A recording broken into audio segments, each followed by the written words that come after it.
You've used an hour of time, Detective. 5 hours left.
Detective, this is your chief.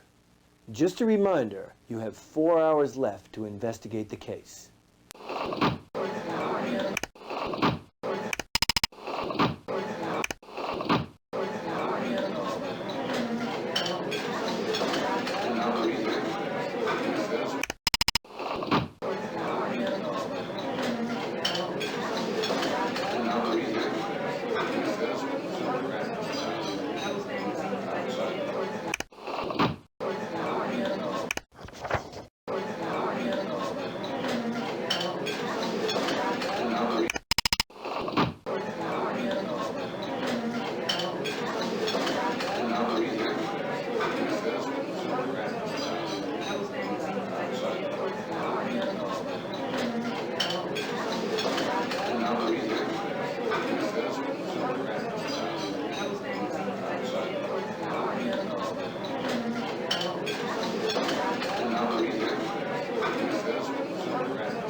The McDonald's said that they didn't notice anything. They said dinner was wonderful, though.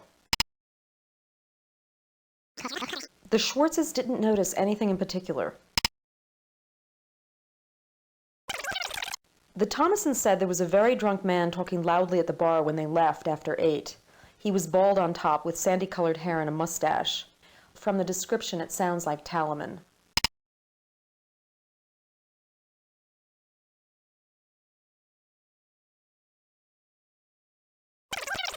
Apparently, the Greggs were personal friends of Sam Rupert's, and they're very upset about the murder. They didn't notice anything at all, they said.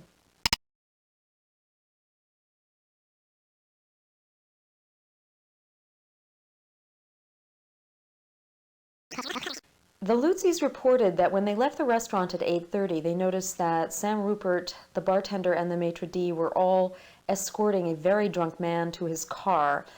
They don't remember much about what he looked like. They said it was a red Porsche. They did overhear him yell, "I'll kill you, I'll kill you," but they didn't know who he was talking to.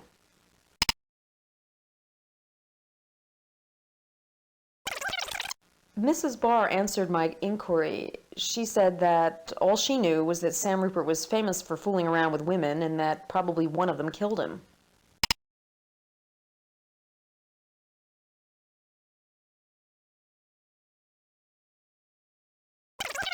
The Mabies did not notice anything unusual. The Holmans reported that they saw an incredible fracas at the entrance to the restaurant. It was something about a man who didn't get the table that he wanted, and they could hardly believe it. They reported that Sam Rupert and a couple of other people that they didn't know escorted the man out of the building. The Ashtons didn't notice anything. The Sinskys apologized, but they didn't notice a thing. The Rowlands said that a little after 8, when they were ordering dessert, there appeared to be some sort of scene at the bar.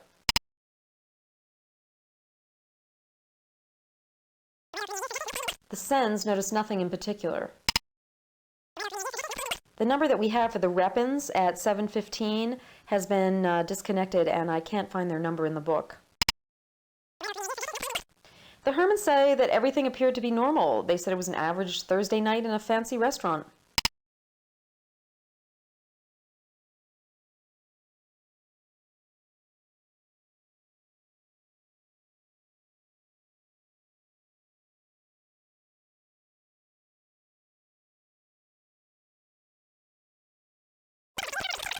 The Cottrells reported that a waiter dropped a bottle of champagne at the next table. That was the only unusual thing they noticed.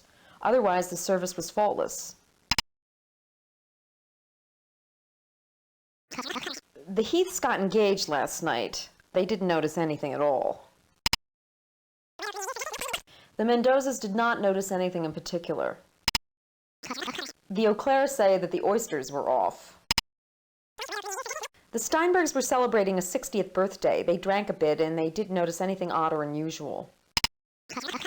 This was a really interesting call. Mrs. Noviello said that when she was leaving the restaurant, her husband and their guest went to get the car.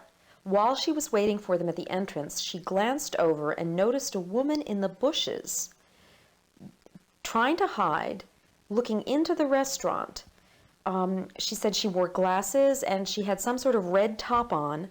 She could see tears streaming down her face as she looked in as if she was looking at someone inside the restaurant.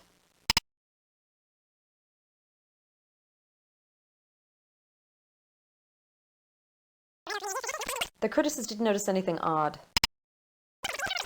The Nussbaum said you would have had to have been deaf not to hear the fight between Louis the maitre d' and some odious guest who was later escorted out.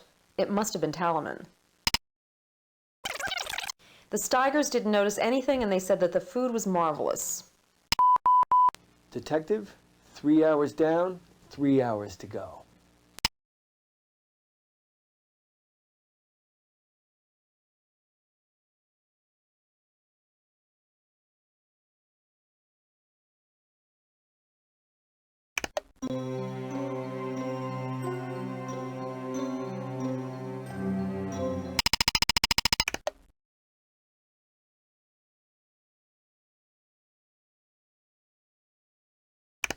I find it very interesting that Maria Campbell didn't mention the missing money in her interview, especially when we asked her about problems with the staff.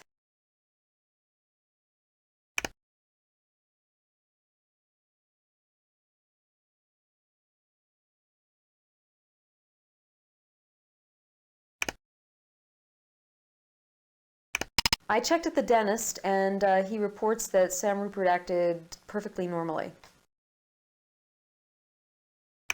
This corresponds to David Sturgeon's account of what happened yesterday. They may have been meeting about the money that was missing from the bar. The heart next to Mimi's name is interesting. Maybe Sturgeon and Lily Rupert and the others are all wrong. Maybe Rupert intended to make Mimi's relationship a little more permanent. Rupert cared for appearances, that's for sure. According to our research, Belinda is definitely Sam Rupert's niece. And since she's not the new girlfriend, who could the ring be for?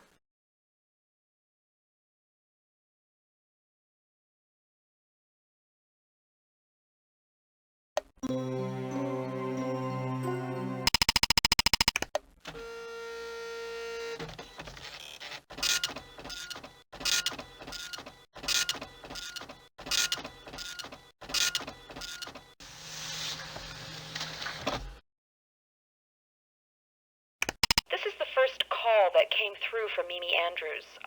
He picked up, so there's no phone message, and he stayed on the phone for about 7 minutes. Sam, I've got something real important I need to talk to you about. I'll try again later. This is your chief speaking. The mayor is all over me. Only 2 hours left to solve this murder. Get me somebody. Sam, it's me again.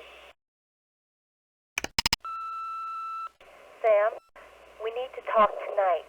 I'll try this number around 11:30. If I don't reach you, please call me.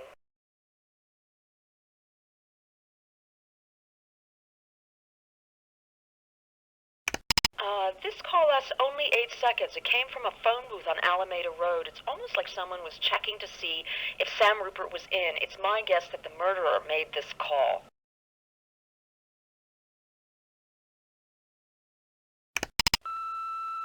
Hi, Uncle Sam. This is Belinda. I am really excited about dinner tonight, and Mom will drop me by around 8:15 if that's okay with you.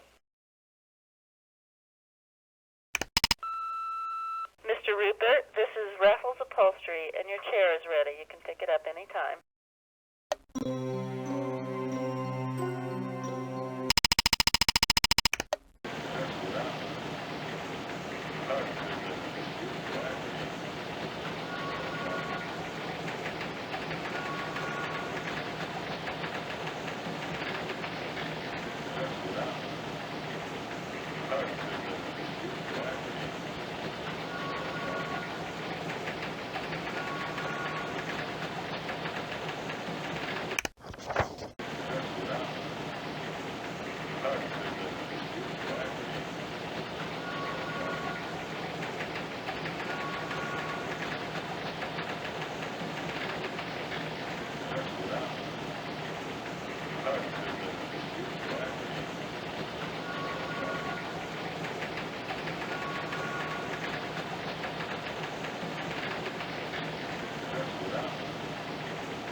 No doubt about it, boss. This is not the stuff you'd drink every day.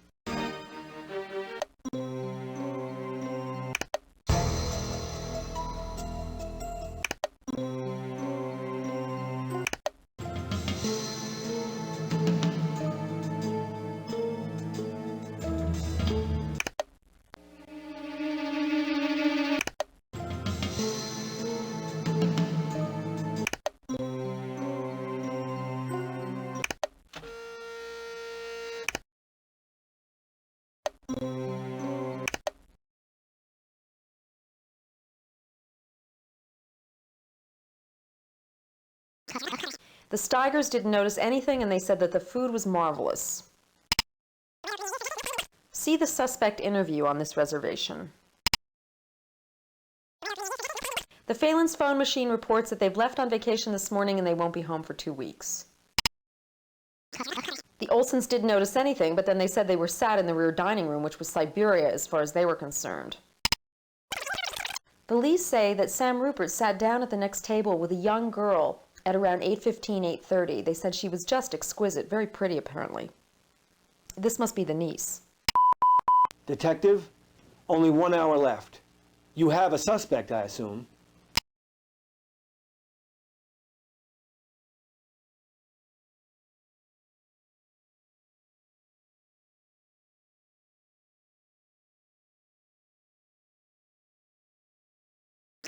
This was Sam's reservation with his niece, Belinda.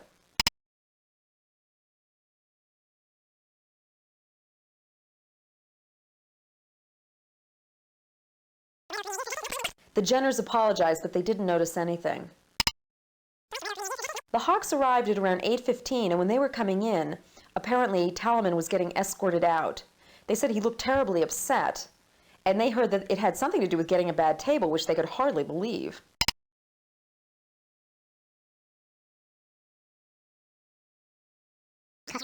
Mr. Freestone fell ill halfway through the meal, and they had to leave in a rush. They didn't notice anything. The Bouches didn't see anything last night, but they did read about it in the papers this morning. Dagenstein's report that they didn't see a thing.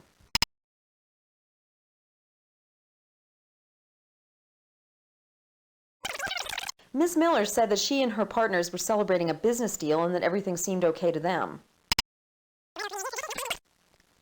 The Gunlocks say they've been talking about it since they heard it on TV this morning. They've racked their brains, but they can't think of anything that seemed odd or out of place last night. The Emersons eat at the restaurant frequently, and they said that they'd heard through the grapevine that David Sturgeon wanted to leave. But they said that the food was just perfectly wonderful as usual, that they didn't notice anything off at all. The Richards say that everything seemed fine. The Hedges had a wonderful birthday dinner there last night, but they say that they're extremely upset by this news.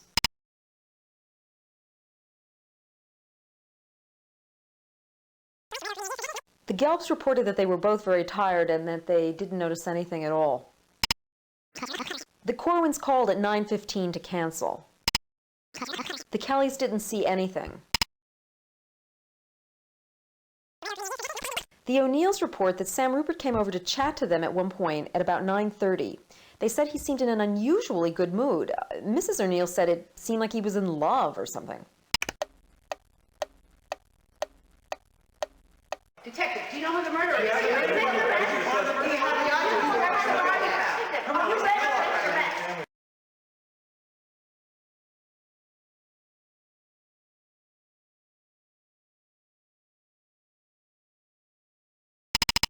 Were there any clues found in the kitchen?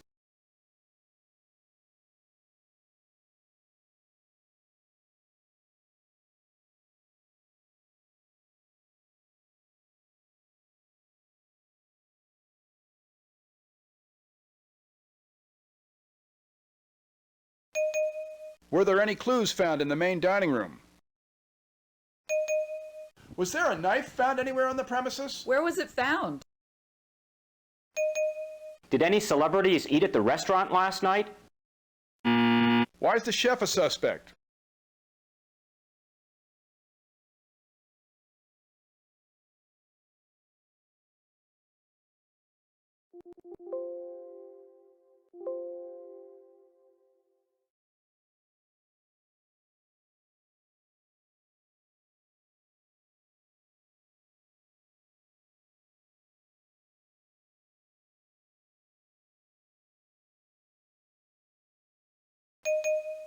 Was the wine on the table at the scene of the crime from France or California?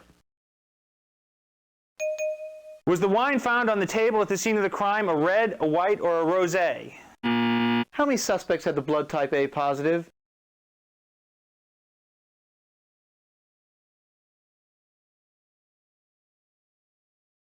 How many carats was the diamond ring found at the crime scene? Assuming that she isn't the murderer, when was the last time Mrs. Rupert saw her husband alive?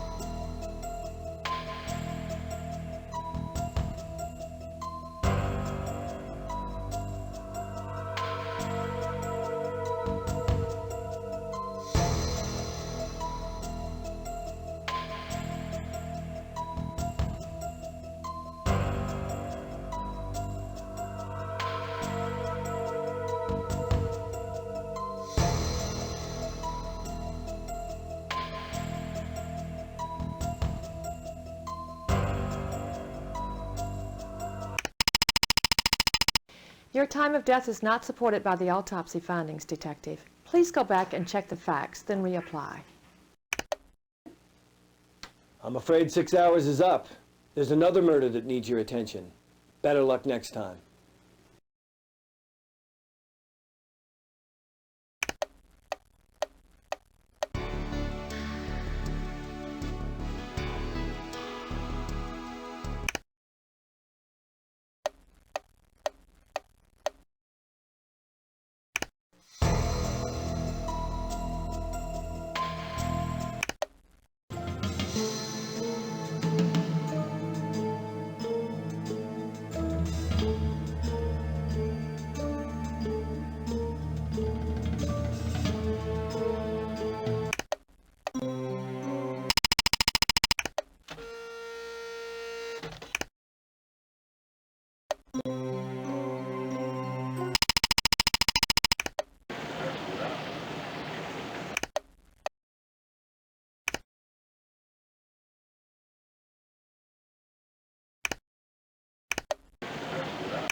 Ms. Miller said that she and her partners were celebrating a business deal and that everything seemed okay to them.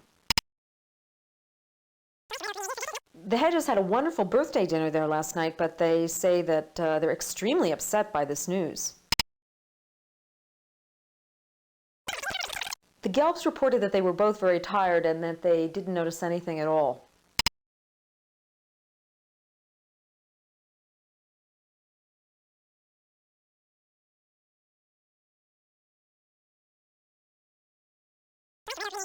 The O'Neills report that Sam Rupert came over to chat to them at one point at about 9:30.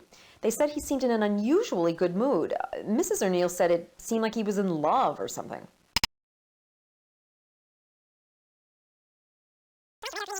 The Floyds report that everything seemed completely normal.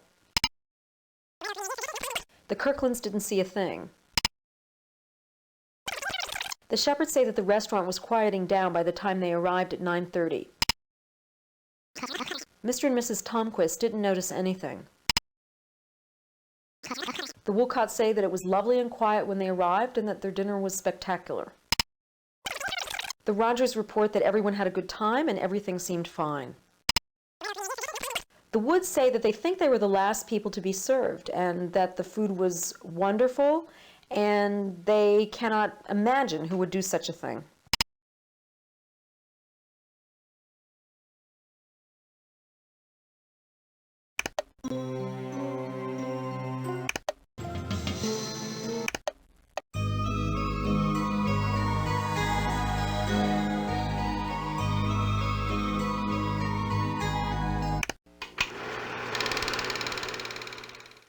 Your name and relationship to the deceased? Maria Campbell. I was Sam's personal assistant here at the restaurant. So you have a good working knowledge of the restaurant? Yes, I do. Ms. Campbell, from your perspective, would you say the employees were happy here? Yes. Well, not everyone. Sam was having trouble with the chef, David Sturgeon. David wanted to leave, but he still had a year to go on his contract. I don't know if you know anything about the restaurant business, but this is a big no-no. Sam was angry. He'd helped David along to where he'd gotten. David really owed it to Sam to stay through his contract. Anyway, they had a bad fight a few days ago. Sam said they shook hands afterward, but he said he had the feeling that David really had it in for him. Anyway, he was afraid that he'd start laying off the cooking, lowering his standard.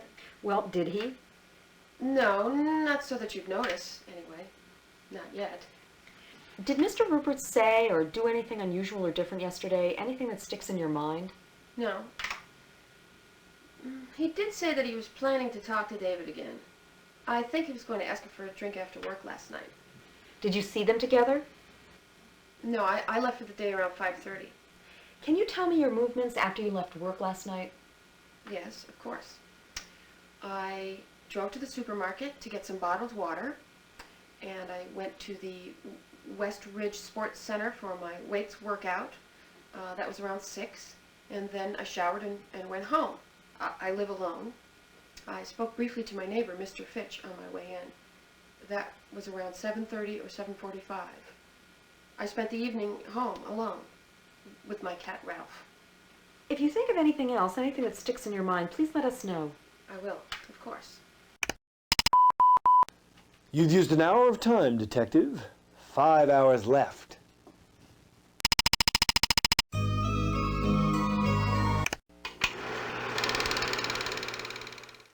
Your name and relationship to the deceased? Abelina Casados.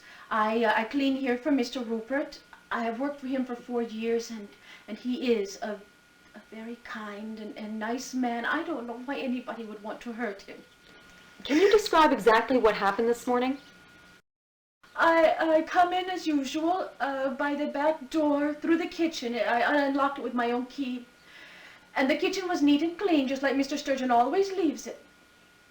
I usually clean the bar first, but for some reason I decided to start with the wine cellar. Everything was dark, and so I turn on the lights and I go down the stairs, and that's when I noticed the wine bottle and the 2 glasses next to it. Well, sometimes there are glasses there, but they never have wine in them. And all of a sudden I don't feel good. And I walk around the other side, and there's Mr. Rupert lying on the ground. Do you know anyone, Mrs. Casados, who might want to kill Mr. Rupert? Anybody he was not getting along with? Oh, no. Everybody liked Mr. Rupert. He was very good to us. Oh, and his restaurant, it was very popular. Busy every night. Mrs. Casados, can you tell me what you did from 5 o'clock on last night? Sure. I made a dinner for my husband, and then I went to my stitching club. We're making this special quilt. Well, mostly we talk, and that was over about 10:15. And my girlfriend, Dolores Ruiz, she drove me home, and we had some friends over, and they left about 11, and then I slept with my husband all night long. Okay, thank you, Mrs. Casados. We'll get back in touch if we have any other questions.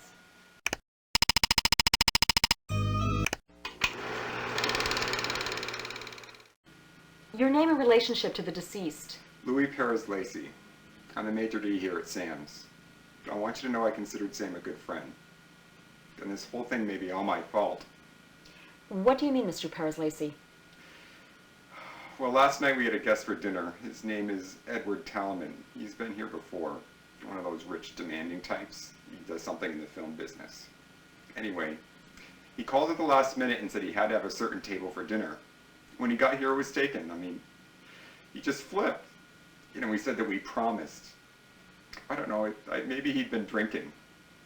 Well, he started to create a real fuss, so Sam comes over to try to smooth things out. It was our busiest time, just after 8 o'clock. Talman started to yell. He even tried to slug Sam. That was it. Blake comes over, the three of us escort him out. When we get to the parking lot, Talman turns to Sam and said, "I'll kill you, you lousy fuck." Those were his exact words. Of course, Sam just says Mr. Talman needs a good night's rest. He even offered to call and check on him in the morning. So you think that Mr. Talman may have actually been good to his word? Well, there was something about the way he said it. I thought to myself, this guy is really capable of murder. I just don't know who else might do it. Can you describe your movements from around 5 o'clock onward yesterday, Mr. Paris-Lacey? Sure. I mean, I was here at the restaurant last night. It was a madhouse, as usual. The incident with Talman is the only thing that sticks out for me. Sometimes Sam and I would have a drink at the end of the night, but last night he was a little distracted. I don't know.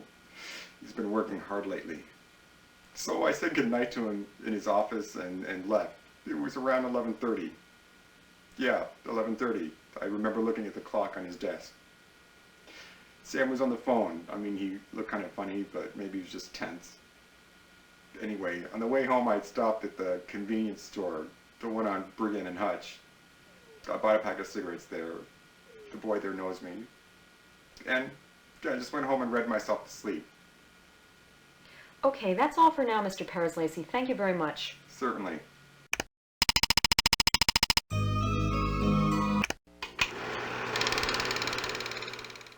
Your name and relationship to the deceased? David Sturgeon. I'm the head chef here at the restaurant. How long have you worked for Mr. Rupert? I've worked here for 2 years. I have a year left on my contract, unfortunately. You don't like your job? I like to cook, and I'm damn good at it. I just don't like to work for someone else. I want my own place, but Sam didn't exactly see things my way. We had a huge fight about it a few days back. The egomaniac tried to act like he made me. It's more like the other way around. It was no big deal, man. We just shook hands when it was over. But now that he's dead, everybody's probably going to point the finger at me, like I'd kill the guy just to break the contract. Can you tell me your movements yesterday from 5 o'clock on? Sure. That's easy. Staff dinner was at 5. I cooked all night. Dinner wound down around 10:15. And then I was out of here. I have to go to the fish market every morning at 5:30, and I have to sleep sometime. Did you go straight home? Yeah. My roommate was awake, Sheila West. She'll vouch for me. We're sleeping together. Are you the last kitchen staff to leave? Around the last. Usually Manny, the dessert chef, is hanging out doing his thing. I think he was still here. So was the dishwasher. But they both would have been gone by 11. Just one more question. Is there anyone that hasn't been getting along with Mr. Rupert? Someone here on the staff? Well, Sam had Blake in for a little chat around 2:30 yesterday afternoon. From what I could hear in the back garden, I think Blake might have been dipping into the till. Most of the bar is cash, so it's easy enough. And tempting, too, I might add. Sam wasn't known for paying overly well. And Blake's got 2 kids in alimony. You mean Blake Ferran, the bartender? Yeah, you got it. Thank you for your help, Mr. Sturgeon. Hey, man. No problem. Detective, this is your chief. Just a reminder, you have 4 hours left to investigate the case.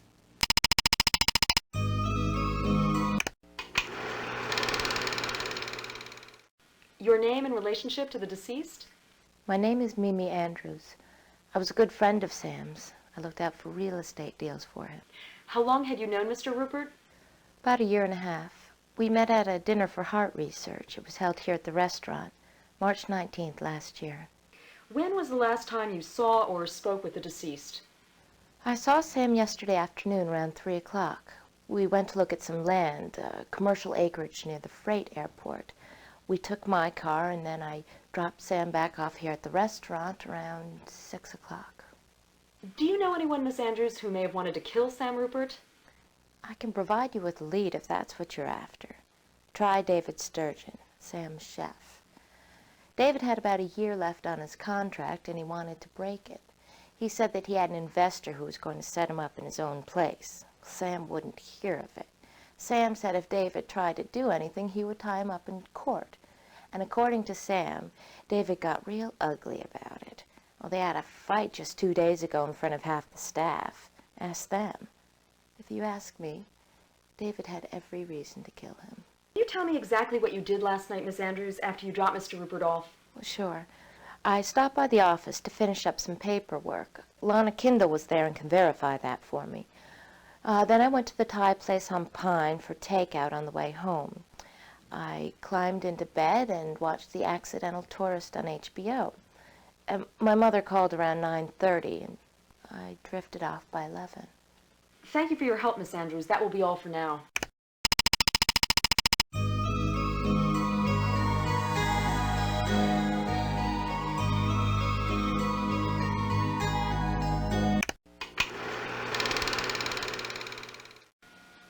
Your name and relationship to the deceased? Blake Farron. I work at Sam's. I'm the head bartender. Can you tell me, Mr. Farron, whether anything seemed out of the ordinary last night? Just that crazy guest. Elliman, I think his name is. Sam might have been a shade touchy in general. Nothing went on that would make me think that the boss would show up for work dead. Is the wine cellar locked? Most of the time. We unlock it during normal serving hours for access. Who has keys? I do, Sam, Avelina, I think, Louis the maitre d', and David Sturgeon, the chef. And that's about it. Oh, I think Maria, Sam's assistant, has a key too.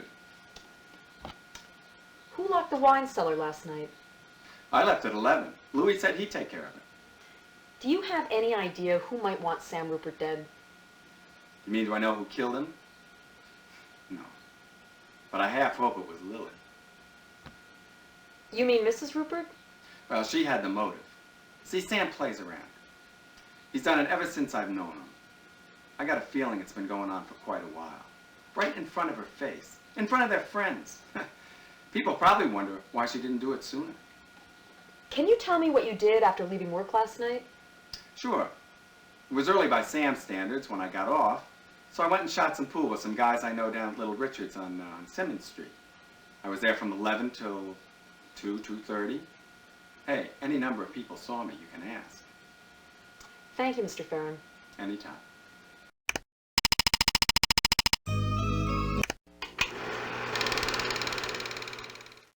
Your name and relationship to the deceased? Lily Rupert. I'm Sam's wife. Mrs. Rupert, when was the last time you saw your husband? Yesterday, when he left for the restaurant. You didn't think it odd when he didn't show up at home last night? You didn't think of contacting the police? My husband had girlfriends. But it's nothing new. He began sleeping around within a few months of our marriage, 10 years ago. Sometimes he'd spend the night with one. And that's what I assumed he was doing last night. Can you tell us your movements from around 5 yesterday afternoon, Mrs. Rupert?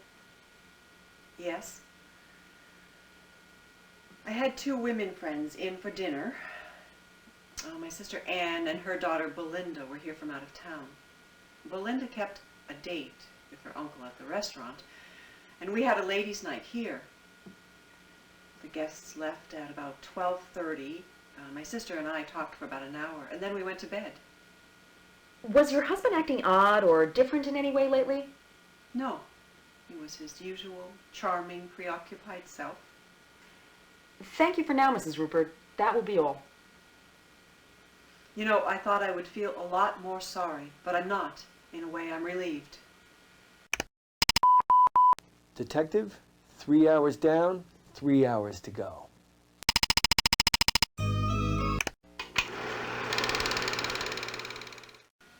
Your name and occupation? My name is Edward Talaman. I am a movie producer. Mr. Talman, I believe you were a guest at the restaurant owned by Sam Rupert yesterday evening. If you can call it that. I've never been so badly treated in my life. I'll never go to that place again. I had an important business associate with me. They had guaranteed me a specific table. When I arrived, it was taken. Well, naturally, I was upset. So what if I yelled a little? Is that a crime? It's alleged that you threatened Mr. Rupert with murder. Is that true? I might have used that figure of speech, but I haven't murdered anybody so far. And there are plenty of people that have pissed me off more than Sam Rupert. My first wife, for instance. Now, there's somebody I'd really like to kill. Do you mind telling me what this is all about? Mr. Rupert was found dead this morning in the restaurant. Dead? Now, that is interesting. Dead like in murdered. We haven't ruled it out. Do you think there's a story in it? Maybe I could buy the rights from his estate. Mr. Talman, can you give us an account of your whereabouts last night from the time you left the restaurant? Sure. I even have witnesses. My friend, Hy Stedman, drove me to my house. He was staying over. He and my housekeeper, Anna, put me to bed. I'm afraid I was drowning my troubles in drink last night. I was in no condition to go out and kill someone. Anna woke me again this morning. That's it. Thank you for your help, Mr. Talman. We'll be back in touch if we have more questions. Dead. Life sure is funny.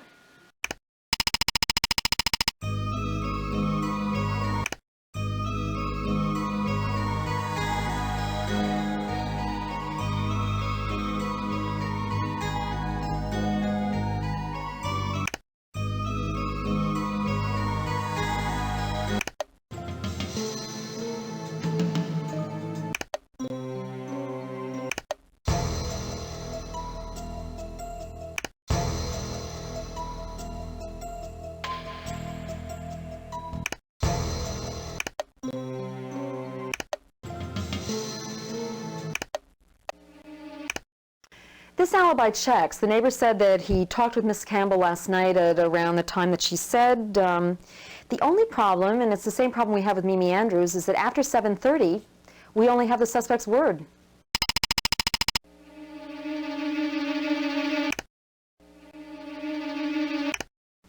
Lily Rupert's alibi is pretty solid. The two women guests at her party said that they didn't leave until 12:30. This matches what she said, and her sister says they talked until 1:30. If the victim was killed around 12 midnight, I would say this rules her out. This is your chief speaking. The mayor is all over me. Only 2 hours left to solve this murder. Get me somebody. This suspect's alibi checks out, but it's really only good through 9:30 when her mother called. She lives alone in a secluded area. I asked the neighbors if they'd noticed her movements, and they said no, but they never noticed her movements. You can't see Mimi Andrews' house from anywhere around there.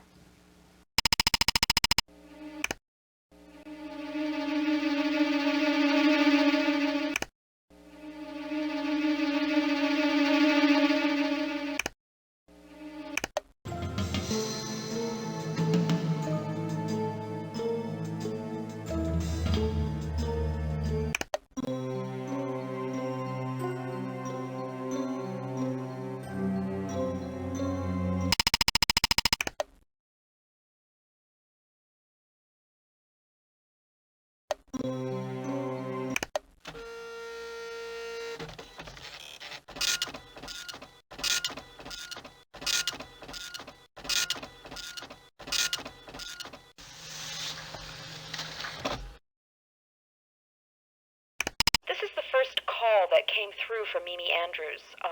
He picked up, so there's no phone message. Sam?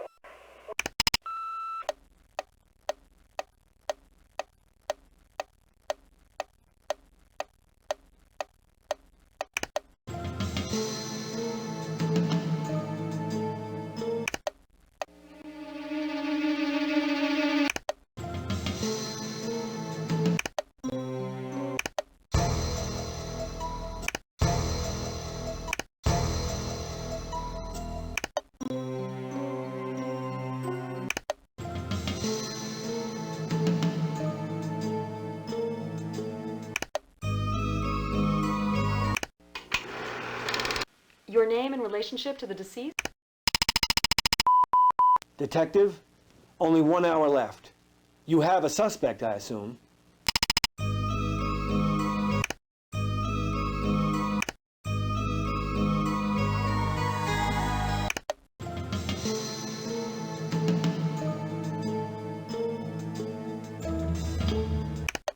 Detective, do you know who the murderer is?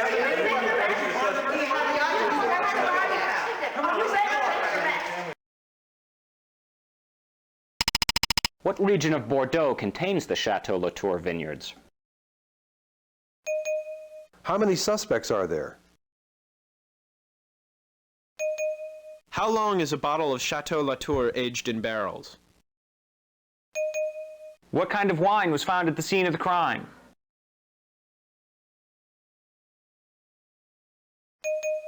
Were there any signs of forced entry? What's the estimated time of death? The deceased was a large man. It would be difficult to overcome him by force. How much did he weigh? How tall was the deceased? Who has keys to the wine cellar?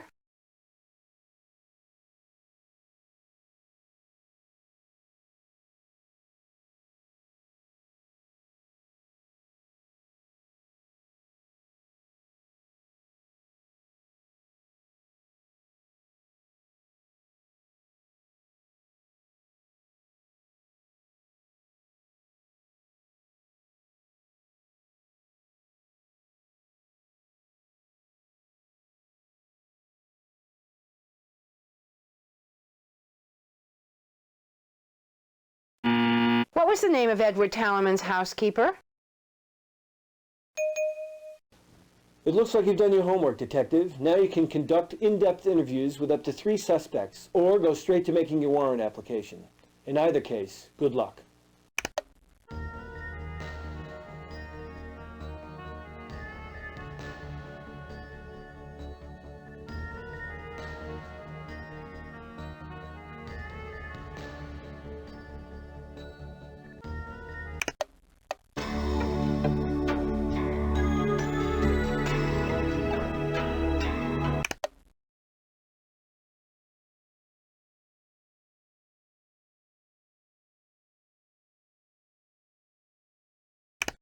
Do you mean when I took Sam to see real estate?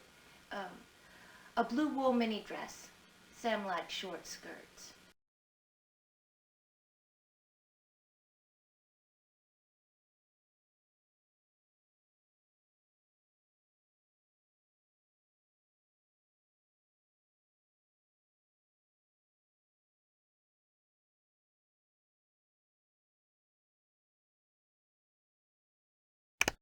Yes, Sam liked good wine.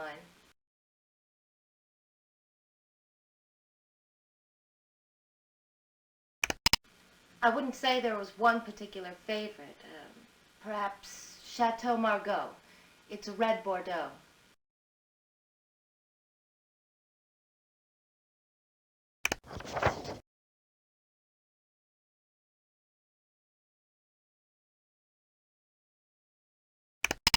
They were private, personal, a matter between the two of us.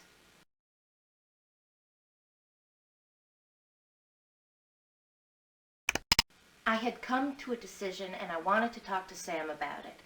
I don't have to tell you anything else without my lawyer. This has nothing to do with his death and I don't have to tell you anything.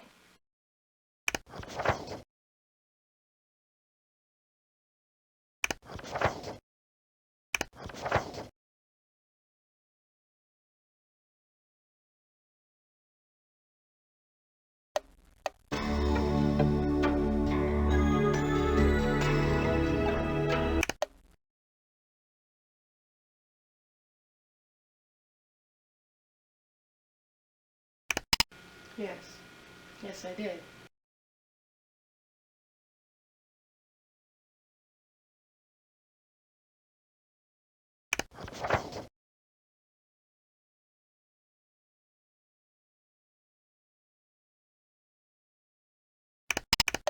Detective, do you know who the murderer is?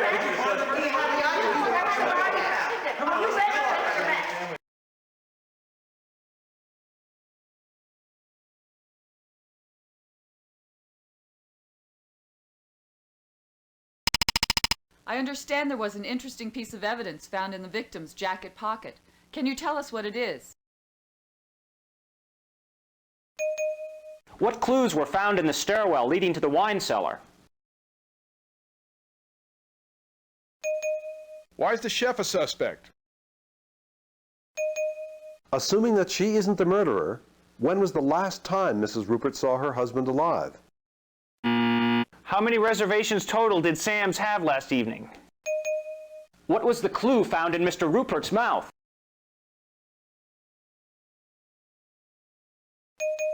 What's the current estimated price of a bottle of Chateau Latour 59? Which suspect reported eating Thai food last night?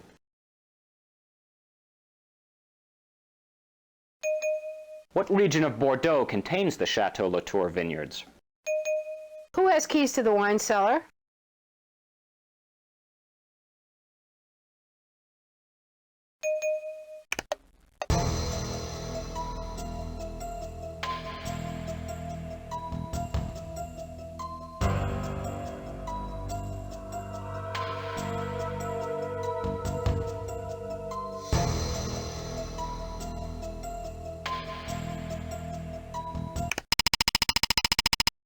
Good work, Detective. You've put together quite a case. I grant you a warrant to arrest the suspect.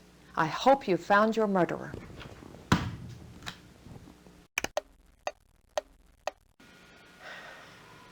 I loved him.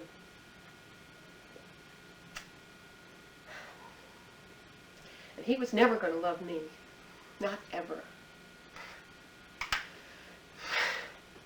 The ring was it.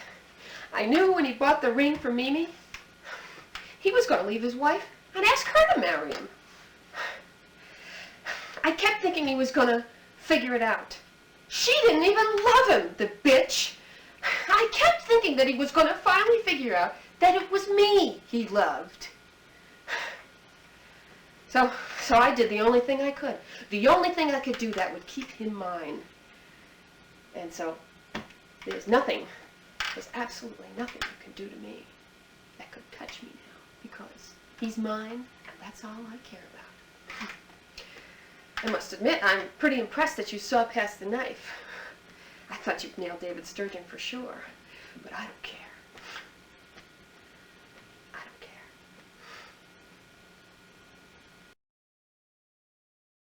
Excellent job, Detective.